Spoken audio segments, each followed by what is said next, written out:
Si Ruel, kaya nga hindi ayaw na nga niya mag-vlog kasi nga he was being accused for that. Ano sinasabi niyo ni minamanipulate? I felt so sad for this brother of mine. Yung isa dyan na dati niyang kaibigan na tumalikod. Sa totoo lang, yung cellphone nga ng taong yun si Ruel ang bumili Si Ruel ang bumili Sorry guys, ayaw ni Ruel pasabi yun, pero nanggagaliiti ako minsan They're doing so many stories that is not really true.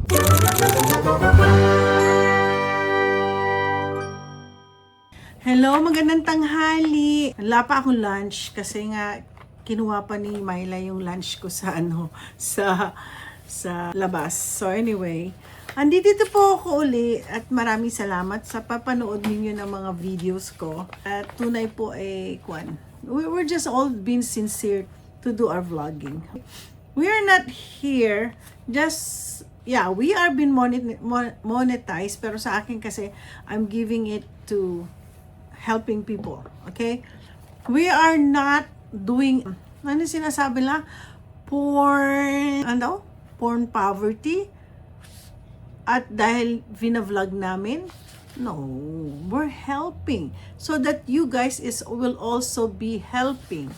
Ngayon, this is the way also I'm gonna share to you the practical ways to serve God.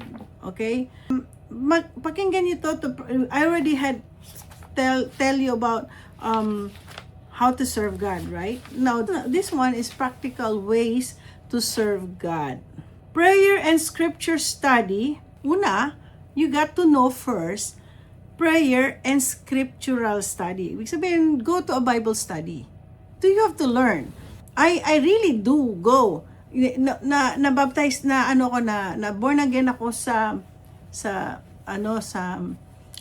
Baptist Church. Oo. Alam niyo, Amerikano yung namin. So, mga kasama namin Amerikano sa Makati yun syempre, English, nag-uumpisa pa ako how many years ago. That was like 1991. So, hindi naman ako ganun kabihasa mag-English. So of course, I understand. So, pag, natatakot ako pag nandiyan na, magpre-pray na raw, magpe-pray. Alam mo talaga, pupunta akong restroom. So, anyways, yun. At least hanggang sa natuto ako mag-pray. At syempre, yung Bible study namin, nag-attend ako maliban sa church namin, may PLDT Christian Fellowship. Pero, nung una dun lumipat na po ako sa Filipino. Mga Pentecostal na to, yung nakakapag-worship ka sa Lord, na talaga. So, may Bible study, may cell group. Hinahawakan ka nila per cell. Pag syempre, bago ka pa lang. Hindi porket marunong ka magbasa ng Bible, nahuhulog na naman ako. Bago yung aking upuan, So, ngayon, nag-ano po ako, ang tawag nito, ma-attend po ako nun. Tapos natutunan namin prayer and fasting. Then, dyan sa church kasi, at saka may Bible study, you will learn a lot of things. So, you have to deepen your relationship with God and discern His will. You got to discern. Alam mo, one thing na hiningi ko talaga sa Lord, ang discernment spirit. May mga instances po ako namimit na tao na medyo alam ko nagagawa ito ng hindi maganda. So, meron time din na lately din, alam ko talaga, nakikita mo lang sa ugali, nakikita mo sa mukha, na hindi gagawa ito ng mabuti. So, sinasabi ko sa isang kaibigan ko, so, nung may ginawang hindi maganda, sabi ko na nga sa inyo, di ba? Tama yun sa akin, discerning spirit. Lalo na si Manay Dina, prayer warrior ko yan yan, lagi kaming lagi nadidiscern namin. So, eto na po. Practical ways to serve God is helping others. Volunteer, mentor, or provide support to those in need. So, ano na po ang ginagawa po namin? We are helping other people no matter what. Again, uulitin ko po sa inyo. Jesus Christ is seated with the sinners. Okay? So, we are helping. Kanina, nakikinig po ako. Late na po ako nagising na ko yung live ni Aya. Kaya nakakapag tawag nito, nakakapag-comment ako.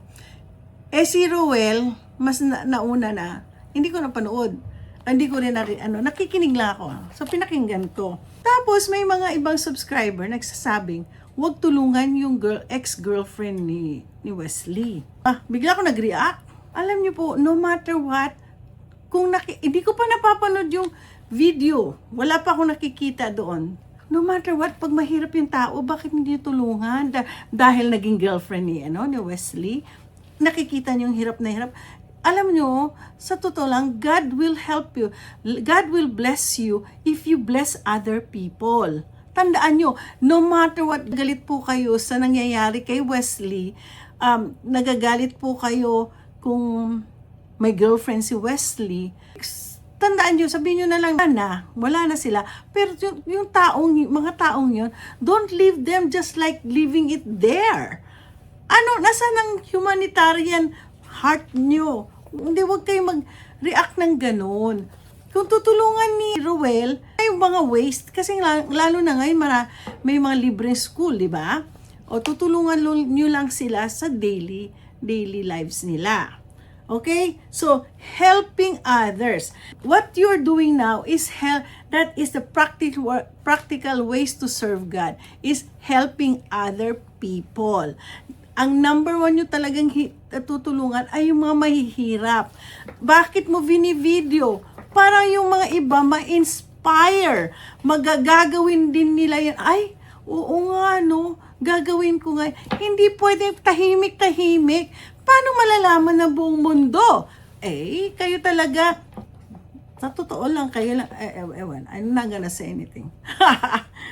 Practical ways to serve God is stewardship of gift. Use talents and abilities for God's purpose. Whether teaching and leading and encouraging, of showing mercy. Mercy. Okay? One way to serve God is showing mercy. Yan po ang ginagawa ni Roel. Questionin nyo, sinasabi nyo porn poverty. He's just showing mercy sa mga taong kailangan tulungan. Okay, tinutulungan niya yung mga Afrikano to come over to change their lives. Magkaroon lang tayo ng ganun din ang goal ko marami din po akong changing lives. Marami magpapatutuon yan. Pero syempre, as a vlogger, yun pinapakita yun ni Roel. At saka marami po, I've been researching that there are so many people who are even showing it. Ayan ang dami I've been watching people na hindi lang po sa Pilipinas, all over the world. Dito pati yung mga homeless.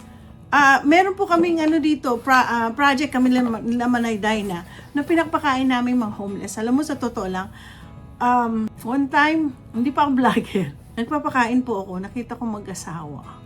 Matanda na po sila. Alam mo, umiyak ako in the sense na hindi lang dapat deserve ng ganitong klaseng matatanda na pumupunta just to have food for them to eat. Tapos nagkwento pa nga sa akin si Manay, sa LA to madami kasi sa LA, pero ngayon nagsisidatingan na sila dito. Kaya lang minsan may inis ka, yung mga bata-bata, wala yon, pero yung matanda. So, one time sabi nga ni Manay Grace, isang close friend ko sa LA, alam mo, may homeless doon sa tapat ng apartment ko. Doon sila natutulog sa yung upuan paghihintay ng bus. Doon sila. Paano kung umulan? It hurts me talaga. So, nung one time nga po, sa LA kasi marami natutulog sila kung saan-saan. So, one time, after the Thanksgiving, so walang pasok, Saturday, meron akong mga chike, meron akong turkey na bigay ng aking boss. So, ang ginagawa ko, niluluto ko po siya. Alam niyo po, ginagawa ko, ina-adobo ko yun. Adobong, ibang klaseng turkey yan. Di siyempre, ibang lutong turkey. So, niluluto ko yan at sinachop-chop ko yan. Tapos, bibili ako ng mga container. Tapos, may mga kanin. Nilalagyan ko po ng dessert din yon. Tapos, yung turkey na yon. Tapos, ibabalot na ko na yan. may hilig po ako maglakad sa umaga. So, ang ginagawa ko, nilalagay ko sa backpack ko yan. So, pag may makita habang naglalakad ako, yung sa exercise ko, pag may nakita ko natutulog, ilalagay ko yon. Tapos, doon lang talaga ako minsan, gising na mo, natutulog yung mag-anak. Alam mo, sa totoo lang, at saka meron pang juice yun may dala akong juice, kasi malakas ako na eh. So, may mga juice sila nilagay ko din. May nakita ko isang family, nakahiga sila sa mabuti maganda yung nila, yung kung saan sila nakasilong. So yun, binigyan ko sila ng pagkain, yung mga natira kong pagkain, nung nagbibigay ako, tama-tama para talaga sa kanila with matching juice, binigyan ko sila ng pera, kasi nakakaawa. Meron din po dito one time, galing akong Wendy's, tapos kasama ko si Justin, yung inaanak ko, nung nakita ko, buong pamilya, isang pamilya, mag-anak, may 2 bata, mag-anak nakaupo doon na homeless. Huminto ako, sabi ko, Justin, bigyan mo ng pera yan, kasi tapat lang ng Wendy's sila eh. Bigyan mo ng pera, tsaka ito yung binili kong Wendy's sa pagkain ko, ibigay mo sa kanila, ito na lang kainin nila, ibigay mo yon. So those are showing mercy. Those are not poverty porn. And nung time na yon, pag showing mercy mo, nataon lang kasi vlogger ka. So kailangan, pwede mo rin ipakita niya. Ako din, pag makakita ko, makakwentuhan ko isang homeless, don't judge. Again tayo. Lalo tayong nagkakasala because you guys are judging. Okay? Marami ako nakikita dito. Pinapanood ko na yung mga iba nga pinapakita yung don't waste food. Imagine, kinakain nila talaga yun. Anyways. So si Ruel, bakit ko siya kaibigan? Kasi meron siyang merciful heart.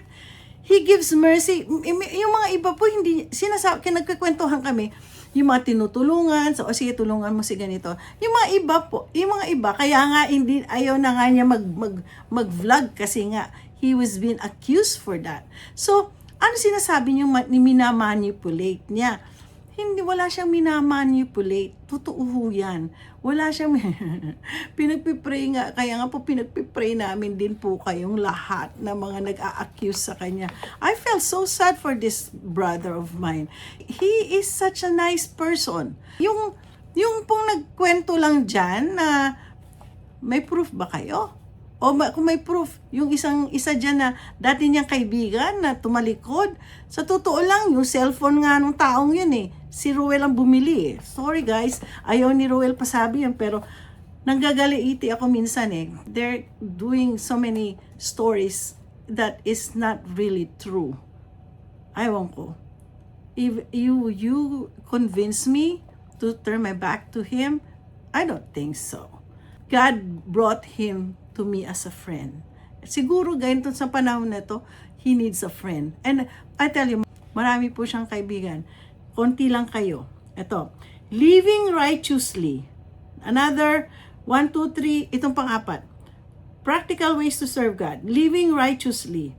Align daily actions with God's command. Demonstrating integrity and love. Sa tingin niyo ba, meron ba siyang inaapi? May minumura siya? Instead that she's giving food, is giving money for people na ililift lang ang buhay ng tao. Ay, ewan ko sa inyo. I don't even know this kind of people who's thinking na just because yung kinikita din niya kasi binibigay din niya, tinutulong niya. Alam niyo, sa totoo lang, si Ruel, mahusay siya, mahawak ng pera. Oo, pinag-uusapan namin ng investment eh. So please stop. Ewan ko. Kumbaga sa sa may nagsabi nga sa akin, dahil hindi ako nagsasalita, takot daw ako kay Ruel. Hindi. Ano nagsasabihin ko? Mabuting tao to. Ikaw ba, pag sinabi kong mabuting tao siya, maniniwala kayo. Pag sinabi kong masamang tao siya, nandiyan na kayo. Umpisa na siya. Stop! Nagkakagyera na. Darating na si Jesus. Matakot na kayo. Sharing faith. Itong pinakahuli. 1, 2, 3, 4, 5. Fifth. Sharing faith. communicate hope and the gospel through the word and action. Ay kayo po, kung you know the Bible, you have to put it in action. Nakita niyo ang buhay ni Jesus Christ? He was with the sinners. He helped the sinners. Yung may mga sakit, tinulungan niya. Hindi po siya dun sa mga mayayaman, magara ang kanilang hindi po. He is with the sinners. So, ito yung isa pang itong pinakaano ko. The heart of service. Serving God is ultimately about love, humility, and devotion. It is a holistic approach that integrate worship, obedience, and compassion, reflecting God's character in every aspect of life. By serving God, believers not only honor Him, but also positively impact the lives of others, demonstrating transformative power of faith. Ito ba tinatanong ko, last ko sa inyo, kayo po ba ay nakatulong ngayon sa tao? Instead of magmarites, magchismis, manira ng tao, at nakikipag-usap-usap kayo for longest hour, why don't you use those time to help other people? Ang question ko, bago po kayo magsalita, nakatulong ho ba kayo? Meron ba kayong natulungan na tao? Yung mga taong nangangailangan. Yan is the acts of God. Yan ang karakter ni Jesus Christ. Kaya wag kayong mag-judge kung ang